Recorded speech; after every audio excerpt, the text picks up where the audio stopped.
प्रिय दर्शक बंधु, सूर्य धीरे धीरे क्षितिज के पीछे विलीन हो रहा होता है और उस क्षण आसमान केवल रंग नहीं बदलता, बल्कि जैसे पूरी प्रकृति अपनी अवस्था बदल रही होती है।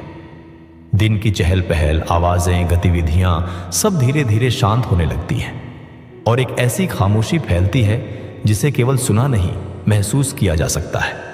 शास्त्रों में इस समय को केवल एक साधारण संध्या नहीं माना गया है, बल्कि इसे ऊर्जा परिवर्तन का द्वार कहा गया है, जहां दृश्य और अदृश्य संसार के बीच का अंतर थोड़ा और पतला हो जाता है।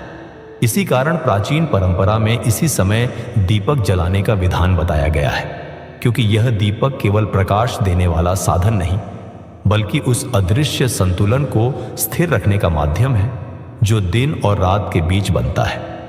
जब दीपक की लौ पहली बार हवा में कंपन करती है तो वह केवल एक छोटी सी रोशनी नहीं होती, बल्कि वह उस स्थान की ऊर्जा को सक्रिय करने वाला संकेत होती है। पुराणों में उल्लेख मिलता है कि अग्नि तत्व स्वयं शुद्धिकरण का प्रतीक है और जब यह दीपक के रूप में प्रकट होता है तो यह वातावरण में मौजूद सूक्ष्म नकारात्मकताओं को धीरे धीरे समाप्त करता है। यह प्रक्रिया इतनी सूक्ष्म होती है कि इसे आंखों से नहीं देखा जा सकता, लेकिन इसका प्रभाव अनुभव किया जा सकता है।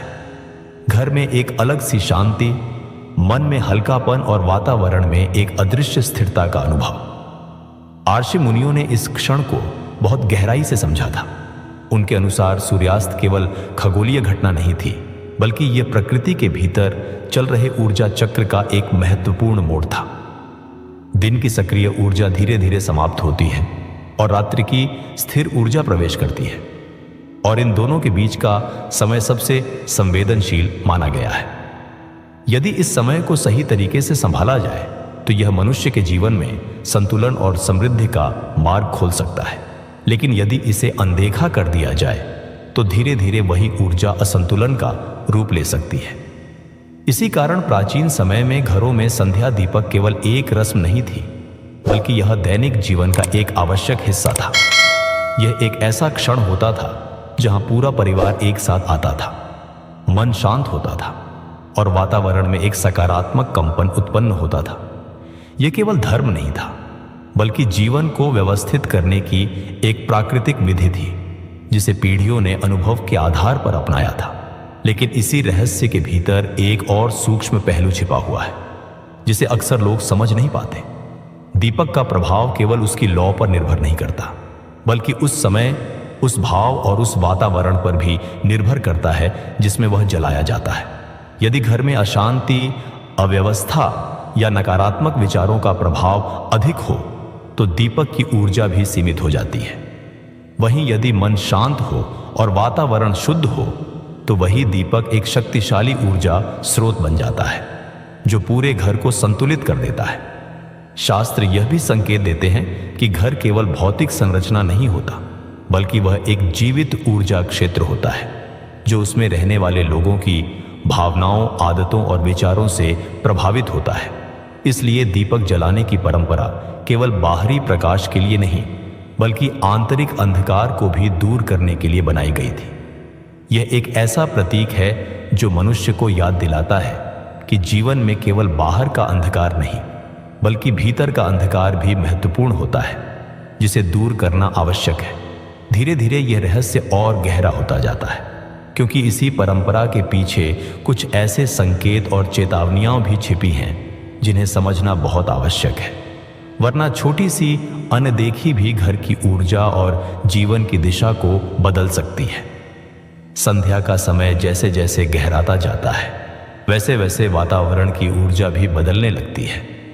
शास्त्रों में इसे केवल दिन और रात का मिलन नहीं माना गया है, बल्कि इसे एक ऐसा संवेदनशील क्षण बताया गया है जहां सकारात्मक और नकारात्मक ऊर्जा का संतुलन बहुत सूक्ष्म हो जाता है।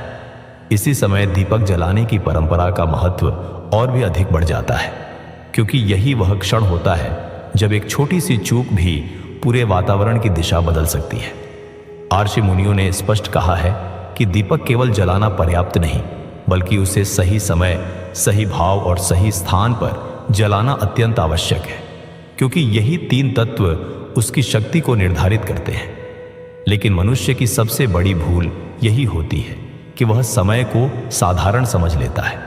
कई घरों में संध्या का समय निकल जाने के बाद दीपक जलाया जाता है, या केवल दिखावे के लिए जल्दी जल्दी यह प्रक्रिया पूरी कर ली जाती है। शास्त्रों के अनुसार यह केवल एक लापरवाही नहीं, बल्कि ऊर्जा संतुलन के साथ छेड़छाड़ के समान माना गया है। जब संध्या की प्राकृतिक ऊर्जा पहले ही बदल चुकी होती है और उसके बाद दीपक जलाया जाता है, तो उसका प्रभाव वह नहीं होता जो होना चाहिए। धीरे धीरे यह असंतुलन घर के वातावरण में सूक्ष्म रूप से दिखाई देने लगता है। कभी मन अशांत रहता है, कभी बिना कारण तनाव बढ़ता है और कभी आर्थिक स्थिति में अचानक रुकावटें आने लगती हैं।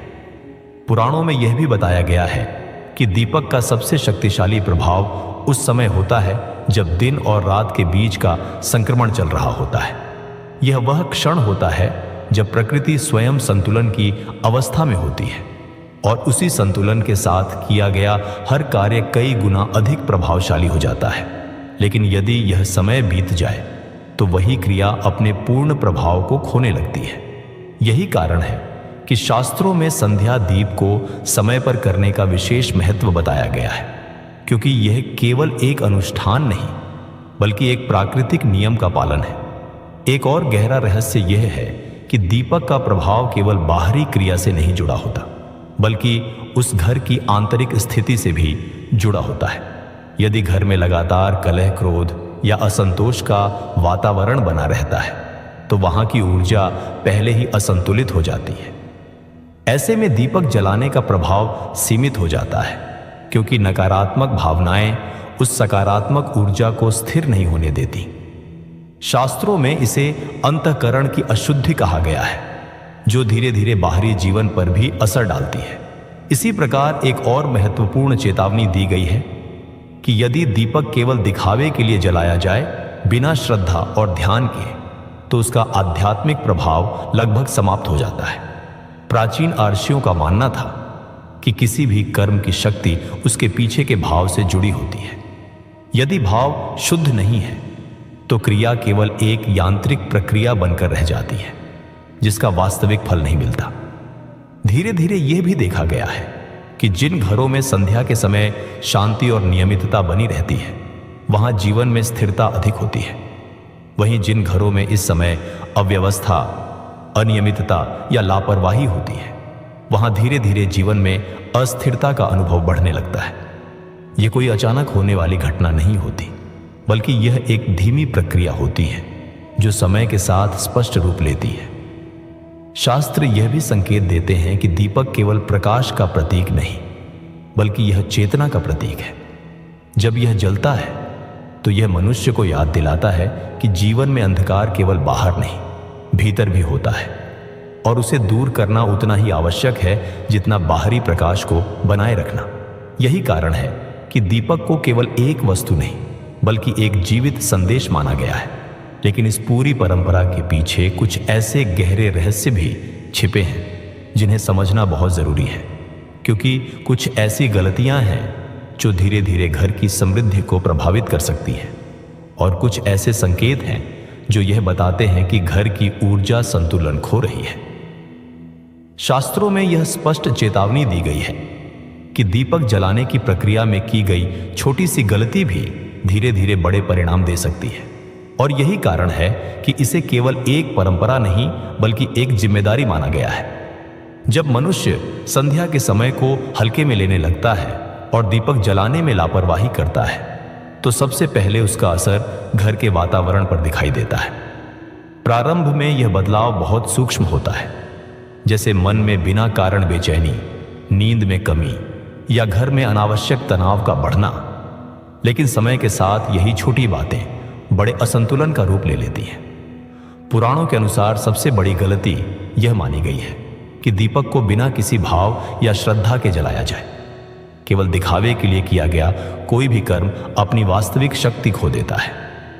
जब दीपक केवल एक आदत बन जाता है और उसमें भक्ति या जागरूकता नहीं रहती, तो उसका प्रभाव धीरे धीरे कमजोर होने लगता है। यह ठीक उसी तरह है जैसे बिना आत्मा के शरीर केवल एक ढांचा होता है। ऊर्जा तो होती है, लेकिन जीवन नहीं। इसी कारण कहा गया है कि दीपक की लौ तभी प्रभावशाली होती है जब उसके पीछे मन की शुद्धता और भावना की गहराई जुड़ी हो। एक और गंभीर भूल यह मानी जाती है कि संध्या के समय घर में अशांति या कलह का वातावरण हो। शास्त्रों में कहा गया है कि जिस समय दीपक जलाया जाता है उस समय मन और वातावरण दोनों शांत होने चाहिए। यदि उसी समय झगड़ा, क्रोध या नकारात्मक बातचीत चल रही हो तो वह ऊर्जा दीपक के सकारात्मक प्रभाव को कमजोर कर देती है। धीरे धीरे इसका असर घर की स्थिरता पर पड़ता है और जीवन में अनिश्चितता बढ़ने लगती है। पुराण यह भी बताते हैं कि जब घर में लंबे समय तक अनुशासन की कमी रहती है, जैसे समय पर कार्य न होना, अव्यवस्था या आलस्य का बढ़ना, तो वहां ऊर्जा का प्राकृतिक प्रवाह बाधित हो जाता है। ऐसे घरों में दीपक जलाने की परंपरा भी धीरे धीरे अपना प्रभाव खोने लगती है, क्योंकि वातावरण पहले से ही असंतुलित होता है। यह असंतुलन धीरे धीरे मानसिक तनाव, आर्थिक रुकावट और पारिवारिक असहमति के रूप में सामने आने लगता है। एक और महत्वपूर्ण संकेत शास्त्रों में दिया गया है कि जब घर में सकारात्मक कार्यों की बजाय शिकायत और नकारात्मक सोच बढ़ने लगती है तो यह इस बात का संकेत होता है कि वहां की ऊर्जा कमजोर हो रही है। ऐसे में दीपक का कार्य केवल बाहरी प्रकाश देना रह जाता है, लेकिन आंतरिक ऊर्जा को स्थिर करने की उसकी शक्ति कम हो जाती है। धीरे धीरे यह भी समझ आता है कि दरिद्रता अचानक नहीं आती, बल्कि यह एक धीमी प्रक्रिया है जो पहले विचारों में, फिर आदतों में और अंत में जीवन की परिस्थितियों में दिखाई देती है। शास्त्र इसे केवल आर्थिक स्थिति से नहीं जोड़ते, बल्कि इसे ऊर्जा के असंतुलन का परिणाम मानते हैं। जहां सकारात्मकता कम होती है वहां स्थिरता भी धीरे धीरे कम होने लगती है। इसी कारण कहा गया है कि दीपक केवल जलाना पर्याप्त नहीं, बल्कि उसे एक जागरूक कर्म के रूप में करना चाहिए। जब यह कार्य ध्यान और श्रद्धा के साथ किया जाता है तो यह केवल एक परंपरा नहीं रहता, बल्कि एक शक्तिशाली आध्यात्मिक अभ्यास बन जाता है जो घर के वातावरण को बदल सकता है। लेकिन इसके आगे और भी गहरे रहस्य हैं, क्योंकि कुछ ऐसे संकेत और परिस्थितियां भी होती हैं जो यह दर्शाती हैं कि घर की ऊर्जा पूरी तरह असंतुलित हो चुकी है और अब उसे सुधारने की आवश्यकता है। जब किसी घर में ऊर्जा का संतुलन धीरे धीरे बिगड़ने लगता है तो वह बदलाव अचानक दिखाई नहीं देता, बल्कि बहुत सूक्ष्म संकेतों के रूप में सामने आता है। शास्त्रों में कहा गया है कि सबसे पहले इसका प्रभाव मनुष्य के मन पर पड़ता है, फिर उसके व्यवहार पर और अंत में उसकी परिस्थितियों पर। घर में बिना कारण चिड़चिड़ापन बढ़ने लगता है, छोटी छोटी बातों पर विवाद होने लगते हैं और शांति का वातावरण धीरे धीरे कम होने लगता है। यह केवल मानसिक स्थिति नहीं होती, बल्कि ऊर्जा असंतुलन का प्रारंभिक संकेत होता है, जिसे अक्सर लोग नजरअंदाज कर देते हैं। पुराणों में यह भी वर्णन मिलता है कि जब किसी घर में सकारात्मक कर्मों की कमी हो जाती है और नकारात्मक विचारों का प्रभाव बढ़ने लगता है तो वहां की सूक्ष्म ऊर्जा कमजोर होने लगती है। ऐसे समय में व्यक्ति को ऐसा लगने लगता है कि मेहनत करने के बावजूद परिणाम नहीं मिल रहे, कार्यों में बाधाएं आ रही हैं और अचानक खर्च बढ़ने लगे हैं।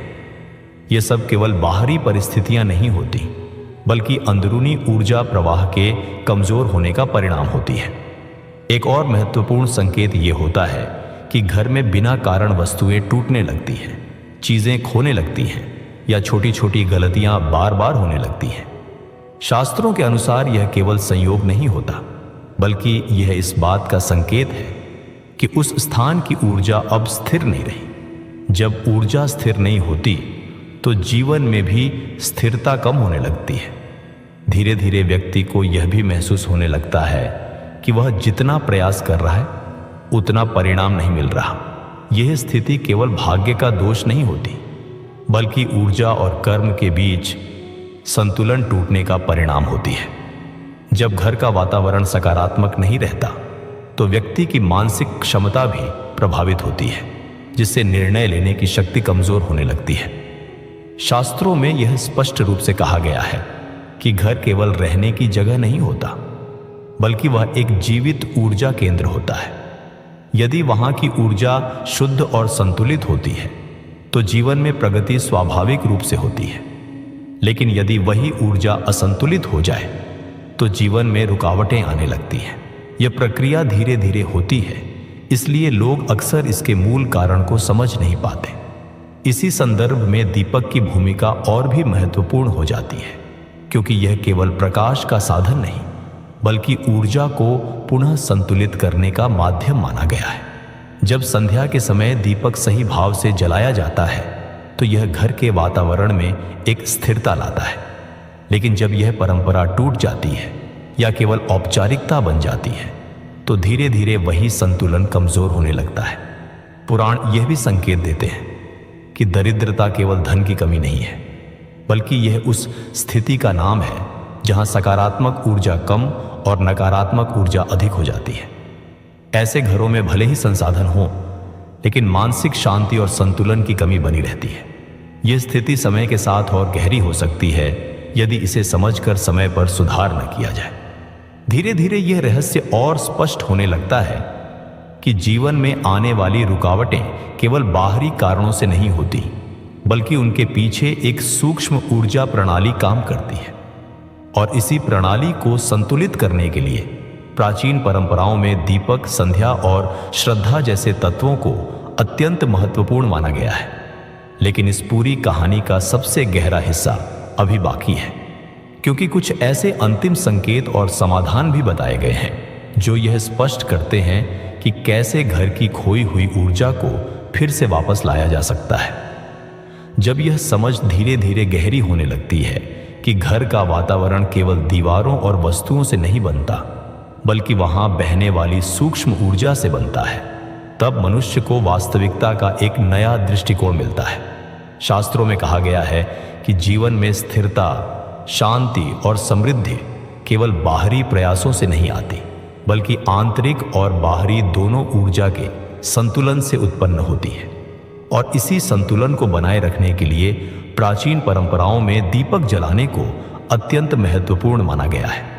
यह केवल एक क्रिया नहीं, बल्कि एक ऐसा आध्यात्मिक संकेत है जो मनुष्य को याद दिलाता है कि अंधकार चाहे बाहरी हो या आंतरिक, उसे दूर करने के लिए एक छोटी सी ज्योति भी पर्याप्त हो सकती है, यदि उसे सही भाव और सही समय के साथ प्रज्वलित किया जाए।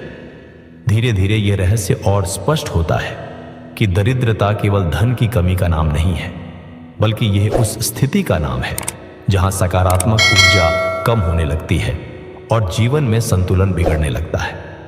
जब घर में सकारात्मक कर्म, अनुशासन और श्रद्धा की कमी हो जाती है तो वहां का वातावरण भी प्रभावित होने लगता है।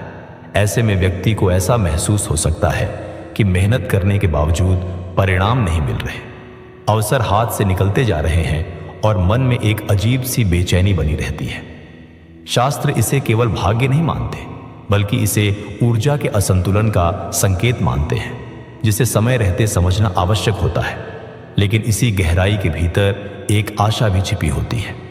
पुराणों में यह स्पष्ट कहा गया है कि किसी भी नकारात्मक स्थिति को बदला जा सकता है यदि मनुष्य अपने कर्म, भाव और वातावरण को शुद्ध करने लगे। जब घर में फिर से अनुशासन आता है, जब संध्या के समय श्रद्धा के साथ दीपक जलाया जाता है, जब मन में क्रोध और अशांति की जगह शांति और कृतज्ञता आती है, तब धीरे धीरे ऊर्जा का प्रवाह फिर से संतुलित होने लगता है। यह परिवर्तन अचानक नहीं होता, लेकिन धीरे धीरे जीवन में स्थिरता और सकारात्मकता वापस आने लगती है। शास्त्र यह भी बताते हैं कि हर घर में एक अदृश्य ऊर्जा चक्र होता है जो वहां रहने वाले लोगों के विचारों और कर्मों से प्रभावित होता है।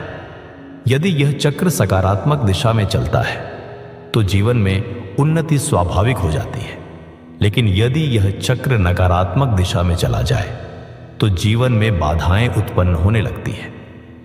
इसी चक्र को संतुलित करने के लिए दीपक को एक सरल लेकिन शक्तिशाली माध्यम माना गया है, जो अंधकार को प्रकाश में बदलने की क्षमता रखता है, केवल भौतिक स्तर पर नहीं बल्कि सूक्ष्म ऊर्जा स्तर पर भी। धीरे धीरे यह भी समझ आता है कि जीवन में स्थिरता पाने के लिए बड़े बड़े उपायों की आवश्यकता हमेशा नहीं होती, बल्कि छोटे छोटे जागरूक कर्म भी बड़ा परिवर्तन ला सकते हैं।